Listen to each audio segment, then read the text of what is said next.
Now, sometimes we do talk about wind orchestras and string orchestras, which are large groups of instruments from the same family. But most of the time, when we use the term orchestra, we mean the large versatile ensemble capable of playing concertos, film scores, and symphonies. Some people have called the orchestra the king of the instruments, and you can see why, because it incorporates all of the different types of sounds and all the different types of instruments that we've looked at so far.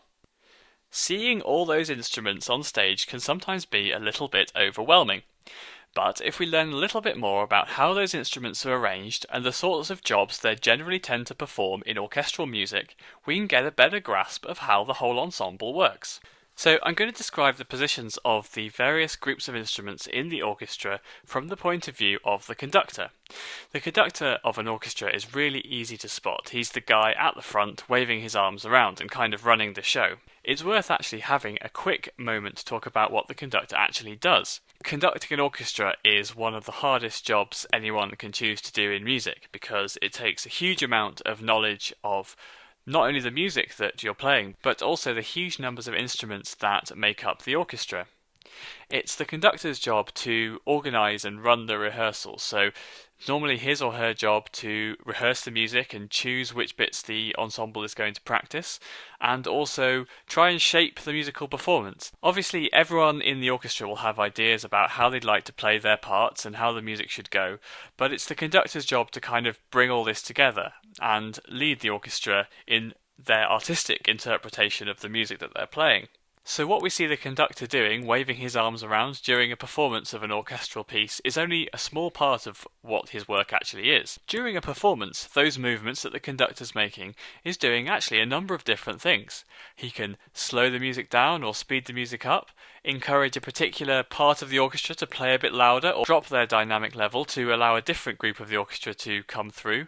Or alternatively, he can just remind people where they're supposed to play. It can be very reassuring as a member of an orchestra to just glance up at the conductor as you're about to start playing, particularly if he gives you a cue. Just a nod or a hand gesture that tells you that yes, you're in the right place and you should start playing at this point. So directly in front of the conductor is the string section.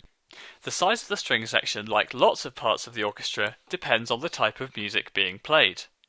It was customary during the classical period, so towards the end of the 18th century and the early parts of the 19th century, to have a relatively small orchestra with maybe 15 to 20 string players, 2 flutes, 2 clarinets, 2 oboes, 2 bassoons, and 2 horns, and maybe some percussion instruments. Over the course of the 19th century, the size of orchestras that composers were employing grew rapidly, and some composers asked for enormous forces to play their music. The string section of an orchestra is arranged a little bit like a string quartet, with the addition of a section of double basses.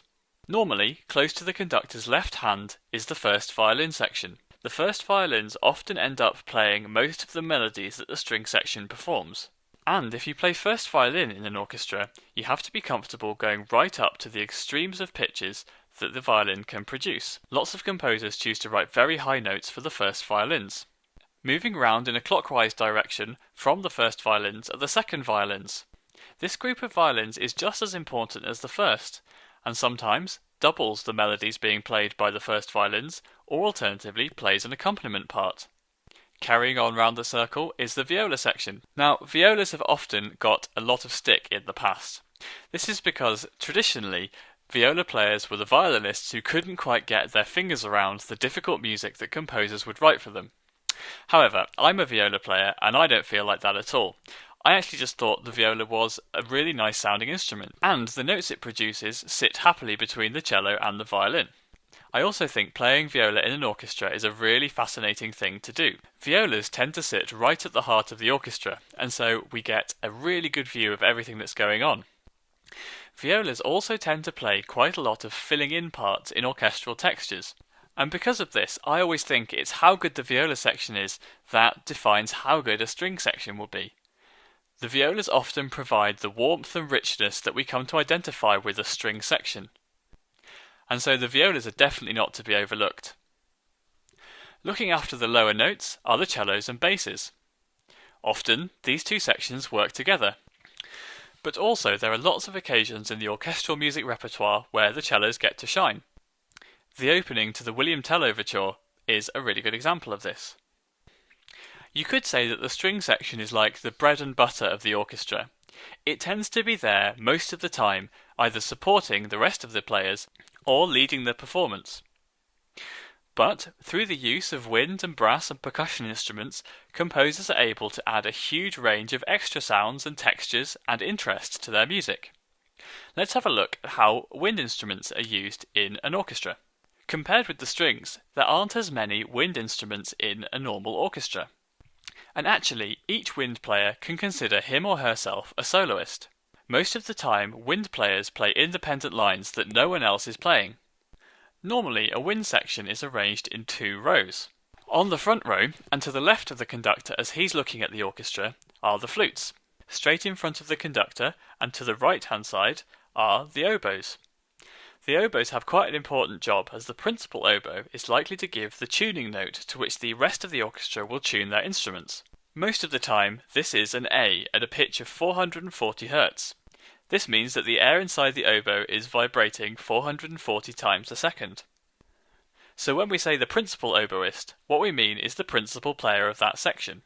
Every section will have a leader or principal, who is not only responsible for running the section, but also makes decisions about how the music should be played. Another really important task of the principal is to play most of the solos that come up for that instrument. So, if you hear a solo clarinet in a piece, chances are you're listening to the principal clarinet play that solo. The 4 instruments of the woodwind section can blend together to make a really nice sound, contrasting with the sound of the string section. So, as we move further back in the orchestra, we start to see rows of shiny instruments. To the left and the right-hand side of the conductor at the back of the orchestra, we tend to find the brass instruments. To the conductor's left, we see the French horns. Orchestral music can use anywhere from 2 to 8 French horns. French horns are fantastic at playing stirring melodies, and lots of composers choose to use them. Just think of all those great French horn solos in the music of Star Wars. There's lots of solos and horn ensemble passages right the way through the orchestral repertoire. Towards the back of the orchestra on the conductor's right-hand side, we see the group we call the heavy brass, a section of instruments that becomes increasingly common as we move through the 19th century in orchestral music. The heavy brass can contribute incredibly loud, vibrant playing to an orchestra, but other composers have used them in more subtle ways as well. In the brass section, we'd expect to see trumpets, trombones, and tubas. These instruments tend to play a lot less in orchestral music than the strings and the wind. Most composers save these instruments for what are called orchestral tuttis. Tutti just means all in Italian, and so these are the parts of the music where everybody's playing together. And these orchestral tuttis wouldn't be complete without the final group of the orchestra, the percussion section. The percussion section of an orchestra can range from anything to 1 set of timpani and 1 player, to a whole range of instruments and many players, maybe 5 to 10 players. Percussionists add rhythmic drive and some unusual sounds to an orchestra. Some pieces ask the percussionist to play anything from broken glass to car horns, but most of the time percussionists are playing more familiar instruments like drums, cymbals, and gongs. Someone once said to me that the gong should be saved for the absolute high point of the piece, the absolute top climax, and we can see that in a lot of music, where there's only one time where the gong plays, but it's a really important moment in the music. So this has been an incredibly quick crash course to the orchestra. I think it's about time we went and had a listen to one in action.